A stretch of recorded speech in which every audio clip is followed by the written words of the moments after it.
No Justiça para Todos de hoje, vamos entrevistar o desembargador federal Thompson Flores, presidente do Tribunal Regional Federal da 4ª Região. Gaúcho de Porto Alegre, Carlos Eduardo Thompson Flores Lenz graduou-se em Direito pela Universidade do Vale do Rio dos Sinos, Unicinos, de São Leopoldo. Tornou-se desembargador federal em 2001, assumindo a vaga do 5º Constitucional destinada ao Ministério Público. Foi diretor da Escola da Magistratura entre 2013 e 2015. Presidiu a 3ª turma especializada em Direito Administrativo Civil e Comercial entre 2011 e 2015. Ele foi eleito presidente do Tribunal Regional Federal da 4ª Região para o biênio 2017-2019. E vai falar sobre o trabalho desenvolvido pelo Tribunal e as expectativas e metas da Magistratura Federal da 4ª Região para 2019. Fique com a gente, o Justiça para Todos está no ar.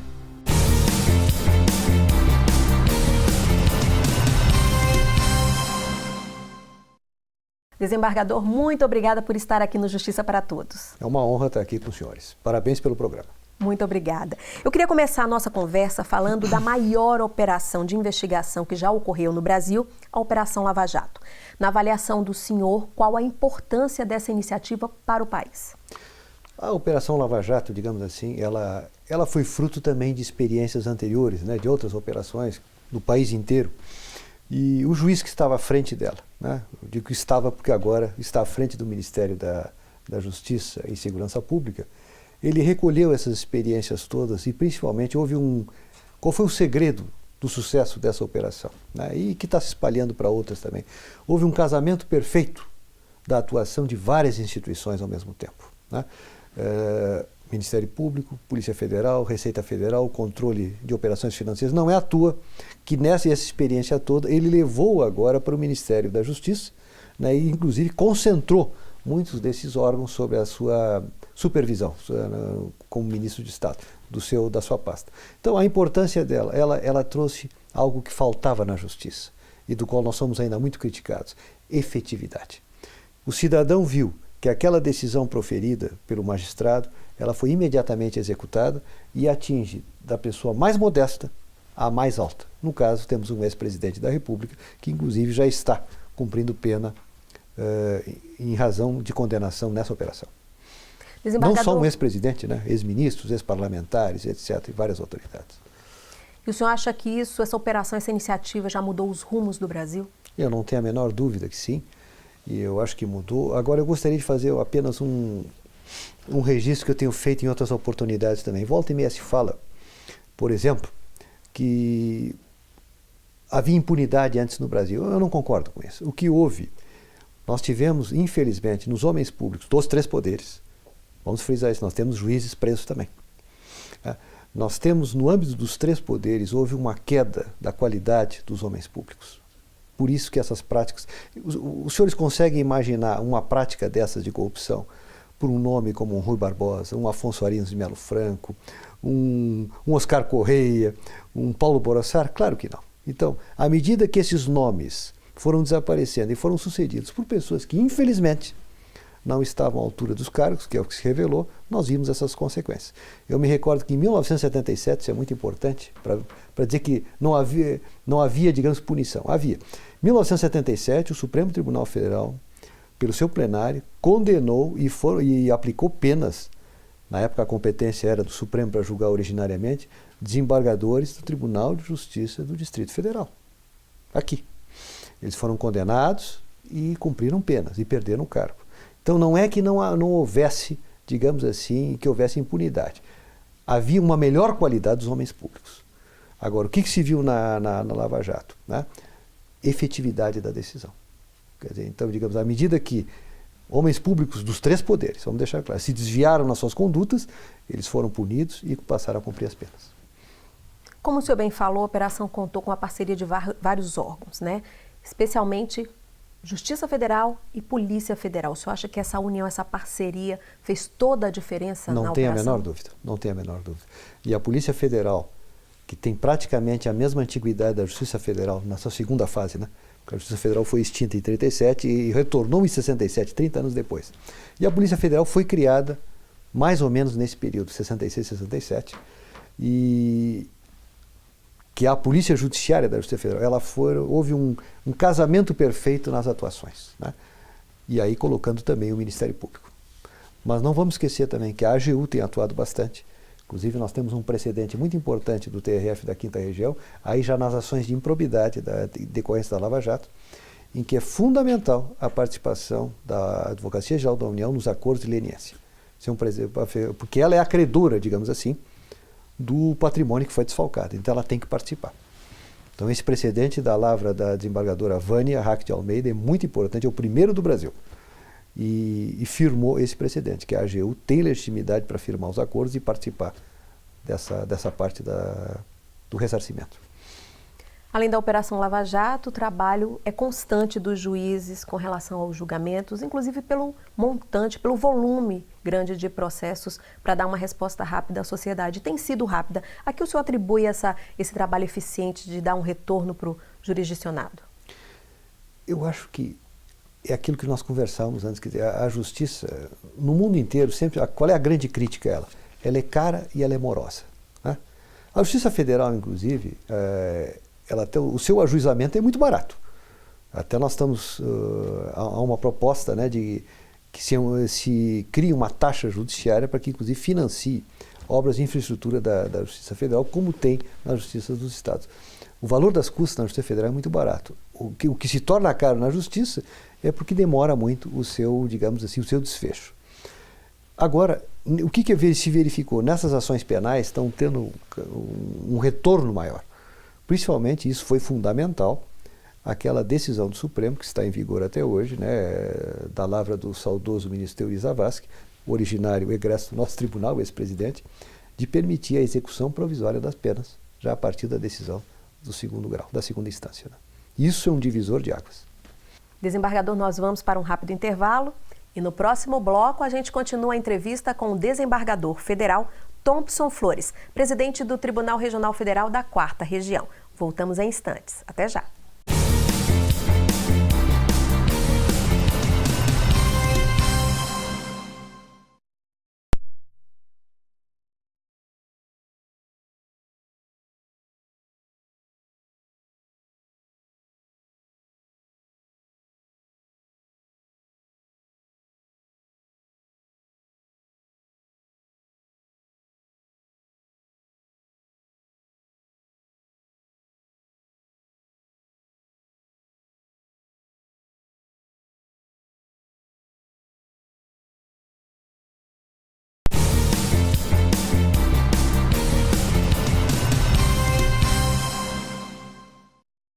Voltamos a falar aqui no Justiça para Todos com o desembargador federal Thompson Flores, presidente do Tribunal Regional Federal da 4ª Região.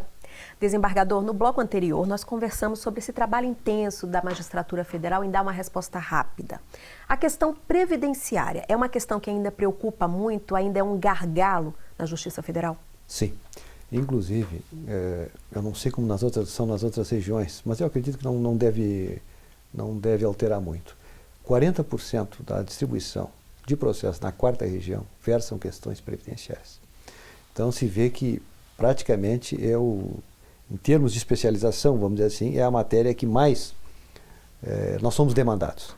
Inclusive, quando foi proposto pelo desembargador Penteado, que me antecedeu na presidência, a criação das turmas suplementares, que nós vamos falar, talvez até haja questionamento oportunamente, por isso que eu não vou me estender, nós decidimos que a matéria que elas julgariam seria justamente matéria previdenciária. É o nosso maior gargalo, vamos dizer assim, né? E são processos assim que ainda vêm também da Justiça Estadual, tem aquela competência delegada, né? Vamos assim dizer, e são processos que demandam exame de prova, é um processo também um tanto trabalhoso, né? Então, às vezes há questões só de direito, mas também tem, quando é benefícios, auxílios, envolve perícia, exame de fatos. Então é um processo que demanda um certo exame mais acurado, né?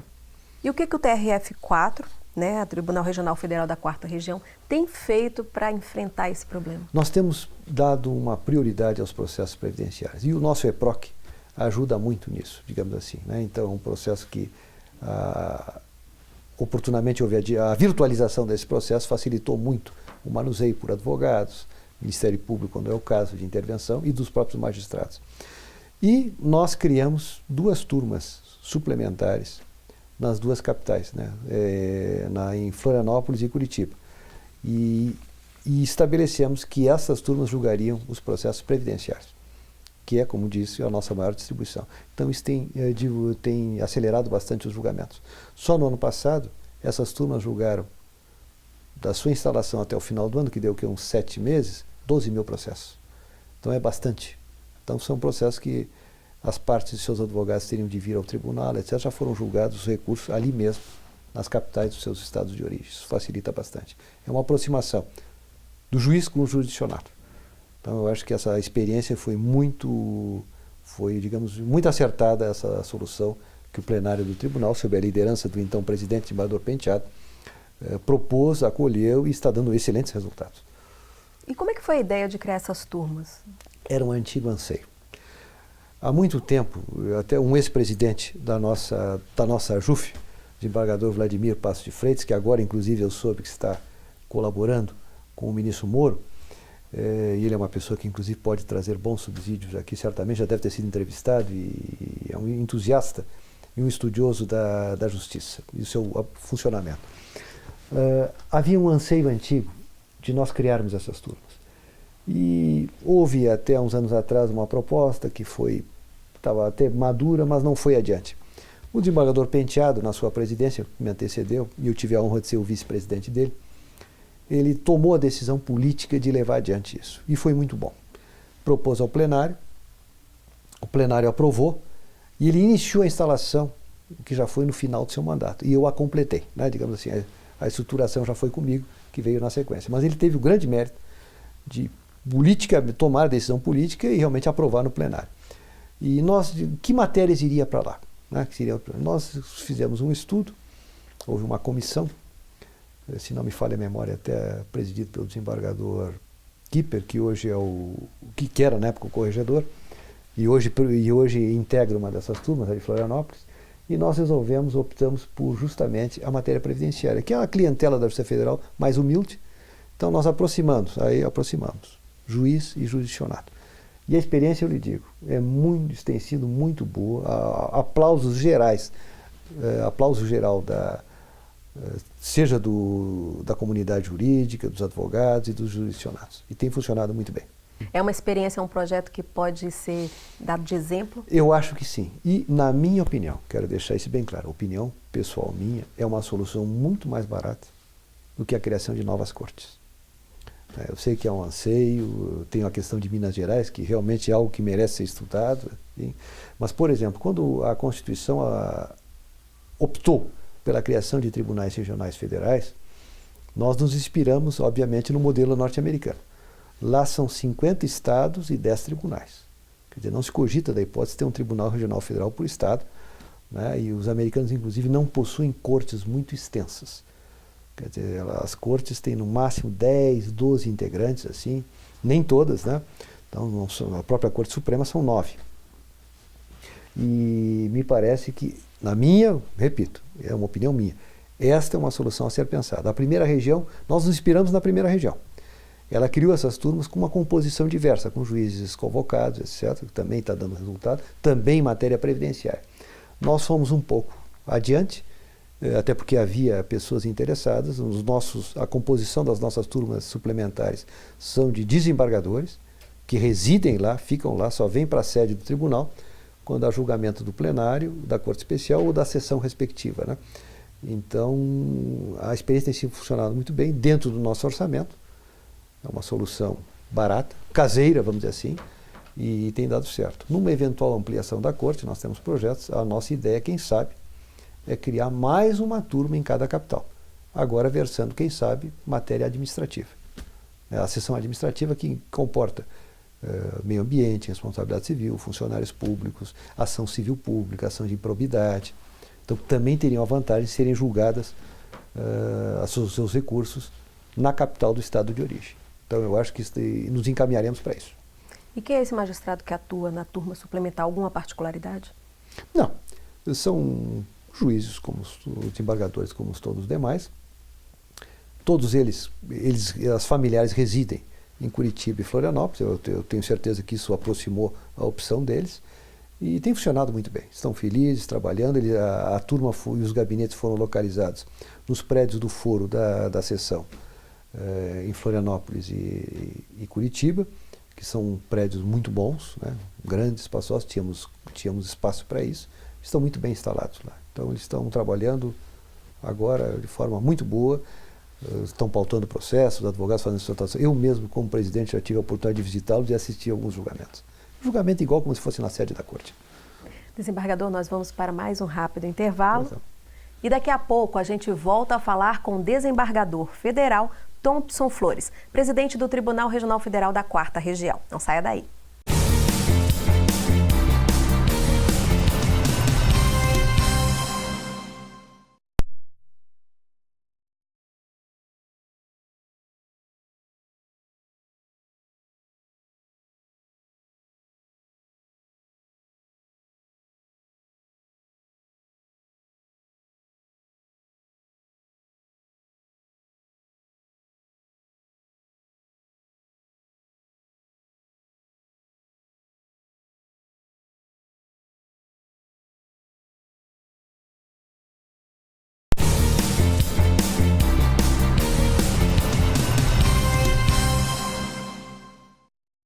E o Justiça para Todos volta a falar com o desembargador federal Thompson Flores, presidente do Tribunal Regional Federal da 4ª Região.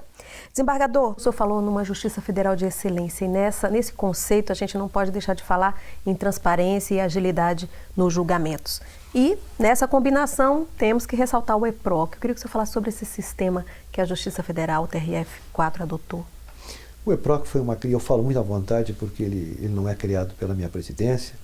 Nós já temos o EPROC a essa altura, porque ele começou em primeira instância, nas turmas, nos juizados, depois foi o primeiro grau e o tribunal. Então nós já temos ele desde 2001, 2002, né? Desde a sua fase inaugural. E eu posso lhe dizer que ele foi gestado e elaborado por servidores da Justiça Federal, né?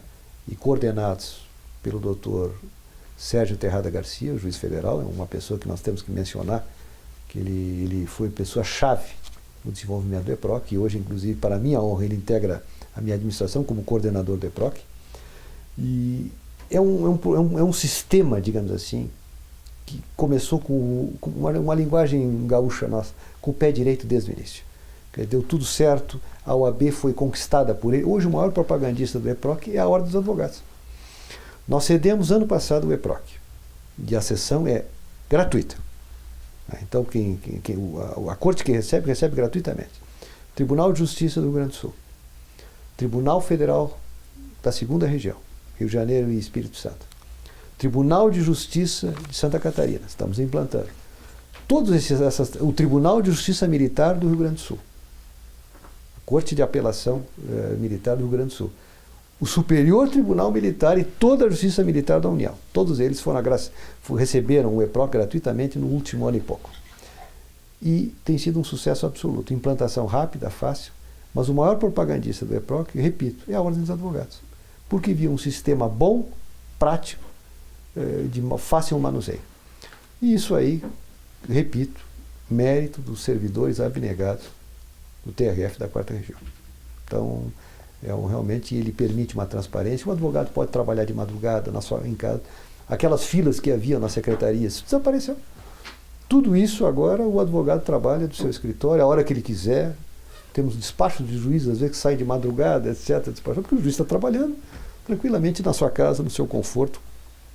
Todos nós sabemos, processos mais complexos nós temos que levar para casa, para examinar com mais atenção, etc. Então, o EPROC realmente é uma ferramenta que revolucionou a Justiça Federal da 4ª Região. E essa experiência nós temos compartilhado, repito, gratuitamente, com todas aquelas cortes que têm solicitado. Já mencionei 4 ou 5 aqui. Então, está à disposição de quem necessitar. Pois é, ele é importante, ele faz a diferença internamente para o servidor que criou e apoia, para o advogado e a sociedade e o jurisdicionado. Como é que ele sente a melhoria por conta de um sistema desse? O acesso à justiça. A consequência dele é o acesso à justiça. Fases processuais foram, digamos assim, quando digo processuais, mais a nível de secretarias, foram eliminadas.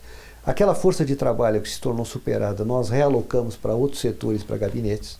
Então, o resultado do EPROC para o servidor é aqueles armários horrorosos que a gente via nos tribunais, em todos os tribunais, né? Armários cheios de processos, e desapareceu. Agora, eu também sempre brincava no meu gabinete. Desapareceu o armário físico, mas eu não quero o armário virtual também não. Cheio também não, né? Não. Quer dizer, então, realmente, ele não está à vista ali, mas está lá. Mas realmente facilitou muito o trabalho, o manuseio do processo. Desembargador, o TRF tem o EPROC e tem também um outro sistema que é um sucesso, que é o SEI. Eu queria que o senhor falasse sobre a importância dele e diferenciasse os dois para a gente. O SEI digamos, é um sistema também para os processos administrativos, também concebido por servidores da nossa casa, né, a doutora Patrícia, né, que foi praticamente quem concebeu o sistema, e hoje ele é coordenado pelo Dr. Picarelli. É o irmão, guardadas as proporções, né? Guardadas as proporções, é o irmão do EPROC a nível administrativo. Nós temos cedido hoje praticamente todos os principais órgãos, os órgãos federais, inclusive a Presidência da República, todos utilizam o SEI. Nós cedemos agora também, sessão gratuita. Com exceção do TRF2, todos os TRFs utilizam o SEI, os demais. O CJF adotou o SEI, assinei um convênio com o ministro Noronha no final do ano passado, uma das últimas sessões penúltima sessão do CJF. E ele está sendo constantemente atualizado com novas funcionalidades. Temos agora o SEI Julgar, que estamos cedendo também à Procuradoria-Geral da República. Já cedemos os tribunais de contas todos. Então nós temos o SEI hoje, a minha conta talvez já esteja superada, a Prefeitura de São Paulo, já utiliza, entre outras, né? São mais de 350 órgãos. E segundo me informaram, de forma direta, o SEI já economizou para a administração pública do Brasil mais de 2 bilhões de reais, de forma direta. De forma indireta, certamente muito mais. Então ele, digamos, é um sucesso, elaborado também por abnegados servidores da nossa casa.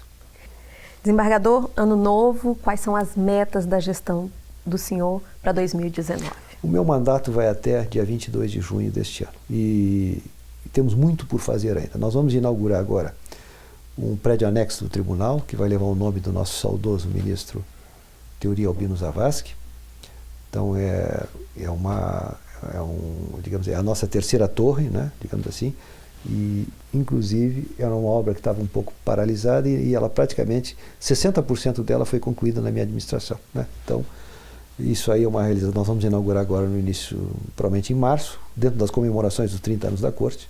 Então nós vamos inaugurar um museu, e esse vai ter um museu, uma peculiaridade, vai ser um museu totalmente digital, né? Inclusive nós colhemos algumas informações aqui do Museu do TRF da Primeira Região, muito bom nesse sentido. Será um museu basicamente digital. Também terá peças físicas, etc. Mas como a nossa corte ainda é recente, são 30 anos, nós não temos, digamos assim, um acervo tão grande de obras de arte, etc. Então, eu fiz uma regulamentação desse museu e para destinar o acervo dele, né? Tem que ser coisas pertinentes à justiça. Então nós não tínhamos ainda um museu na corte e vamos fazer, digamos, estamos fundando agora, inaugurando ele, também está em obras, mas vai ser inaugurado também, mais junto com o prédio.